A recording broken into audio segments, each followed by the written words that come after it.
ပြည်နေတဲ့မိုရိုကိုတင်တို့ရဲ့ပွဲပြီးသုံးတဲ့ချက်အားလုံးမင်္ဂလာပါ Master မှာကြိုဆိုပါရစေကျွန်တော်ရဲ့ YouTube channel လေးကို like and subscribe လုပ်ပါသေးဆို like and subscribe လုပ်ခဲ့ပြီးလို့လည်းတောင်းဆိုပါရစေဗျဒီဝက်စင်ကထူးထူးပြောစရာမလိုပြင်တဲ့အသင်းကမိုရိုကိုတင်ရဲ့တိုက်စစ်အင်အားကိုကစားသမားအင်အားကိုမှာတာတယ်ဒါပေမဲ့မိုရိုကိုတင်က quarter final ကိုတက်ရောက်လာခဲ့ပြီဆိုတော့ဘာတွေဒီနေ့ပြင်တဲ့တင်းကိုလုံးပြမယ်ဆိုတော့ကျွန်တော်တို့ကလည်းစောင့်ကြည့်ရဒါပေမဲ့မိုရိုကိုကကျွန်တော်ဒီ program မှာ low block mid block နဲ့ကစားတယ် counter attack နဲ့ပြန်သွားတယ်ဒါပေမဲ့ counter attack ကကျွန်တော်တို့ပြင်တဲ့တင်းကိုသွင်းယူနိုင်ခဲ့ခြင်းမရှိဘူးကျွန်တော်ကိုရခဲ့ခြင်းမရှိဘူးပေါ့နော်ထိထိရောက်မရှိခဲ့တာလည်းကျွန်တော်တို့မိုရိုကိုအသင်းရဲ့တိုက်စစ်မှုစိုက်ပါရီမပါလာကြောင်းလည်းပါတယ်ဗျနော်အဲ့ကောင်လေးကနည်းနည်းလေးတော့ကျွန်တော်တို့မိုရိုကိုအတွက်ကိုတော်တော်လေးကို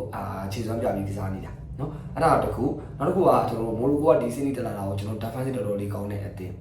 ဒီထဲမှာဒီဘက်မှာကျွန်တော်မိုရိုကိုကကျွန်တော်တို့ကိုယ်တော်ပိုနိုကိုချီးကျူးကျင်တာကကျွန်တော်အပပီကပွဲချိန်28မိနစ်မှာပနယ်တီကိုကန်ခဲ့ပြီမယ်လေကျွန်တော်ဘုံလိုကစိတ်ခဲ့တယ်နော်ဘုံလိုကစိတ်နိုင်ခဲ့တယ်နောက်ပြီးတော့ကျွန်တော်တို့ပြည်တဲ့တင်းရဲ့ကျွန်တော်တို့အပိုင်ခွင့်တော်တော်များများကိုဒီပွဲမှာမိုရိုကိုကိုသမားဘုံလိုကအများကြီးကိုကျွန်တော်တို့စိတ်သွားခဲ့တာလက်ဆွမ်းပြခဲ့ပါတယ်ဗျာနော်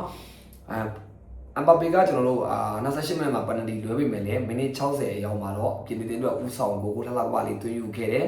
ပြီးတော့ကျွန်တော်66မိနစ်မှာကျွန်တော်တို့သွင်းယူခဲ့တဲ့ W ရဲ့ဂိုးမှာလည်းအပပီက assistant တလုံးရယူနိုင်ခဲ့တယ်ဒီဘက်မှာတကူသွင်းတကူ assistant နဲ့ကျွန်တော်တို့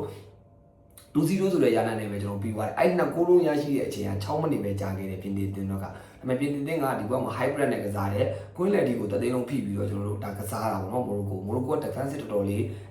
ကောင်းတယ်လို့ပြောလို့ရတယ်ကဲကျွန်တော်ဒါကတော့ပြင်တင်ကကျွန်တော်မိုရိုကိုအသင်းကိုပွဲပြီးမှ2-0ဆိုတဲ့ရလနဲ့အနိုင်ရရှိပြီးတော့ semi final ကိုတက်ရောက်သွားခဲ့ပြီး semi final မှာထိုင်ဆောင်နေပြီဗျာကျွန်တော်တို့စပိန်အသင်းနဲ့ဘယ်ဂျီရဲ့အသင်းတို့ရှင်ပြိုင်ကစားမဲ့ပွဲမှာဘယ်သူနိုင်မလဲနိုင်တဲ့အသင်းနဲ့ကျွန်တော်တို့ပြင်သစ်နဲ့တွေ့မယ်။နော် semi final မှာတွေ့မယ်။ဒါပေမဲ့ပြင်သစ်ကတော့လောတဲ့အေးရအေးကြောင်း semi final မှာထိုင်ဆောင်နေပြီ။ပြင်သစ်တိုက်စစ်ကတကယ်ကိုကောင်းတာဗျာနော်။အမ်ဘာပေဆိုတော့တော်တော်လေးကိုကျွန်တော်တို့လင်းလင်းမြန်မြန်နဲ့ကစားတာဗျာ။ဘောလုံးထွက်သွားတဲ့အလုံးကိုတော်တော်လေးမိုက်တယ်ဗျာ။ဒီပွဲမှာလည်းမြန်။ဒါတော့ပွဲတိုင်းဒီပါမြင်ရတာပါ။ဒါပေမဲ့သူတို့စီမှာလိုအပ်ချက်က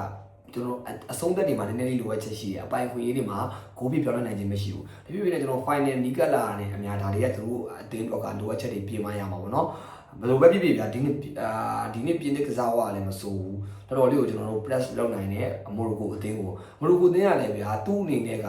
ကျွန်တော်သူတောင်းခံနိုင်တယ်လို့ပဲသူတောင်းခံနိုင်မယ်ဒုတိယပိုင်းမှာသူအရင်ကျွန်တော်တို့ပြင်းတဲ့ကိုပြန်ပြီးတော့ကောင်းတာတွေကိုကျွန်တော်ပြန်ပြီးတော့လုံးဖြစ်တယ်ဒါပေမဲ့လည်းဂိုးပြပြောင်းလဲနိုင်ခြင်းမရှိဘူးအရင်ထိရောက်မှုမရှိဘူးဒါပေမဲ့သူကတိုက်တယ်ဒုတိယပိုင်းမှာသူတို့ပြန်ပြီးတော့တိုက်တာဒါတော့ဟိုပြင်းတဲ့ကိုနော်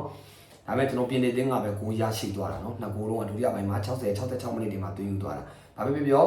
မိုရိုကိုကကျွန်တော်ထွက်သွားခဲ့တယ်ဆိုပေမဲ့လည်းမိုရိုကိုတင်းကလည်းကျွန်တော်ချီးကျူးပါမယ် quarter final ဒီတက်ရောက်လာနိုင်ခဲ့တဲ့ဒီကစားသမားတွေနဲ့အတင်းကိုတော်တော်လေးကိုချီးကျူးပါမှာအတင်းကြီးတော့မှကျွန်တော်တို့ round 60တို့မှာ round 32မှာပြုတ်သွားရရှိခဲ့တယ်ဗျာဒါပေမဲ့မိုရိုကိုတို့အတင်းမျိုးကျွန်တော်တို့လက်ရှိ quarter final ဒီတက်ရောက်လာခဲ့တယ်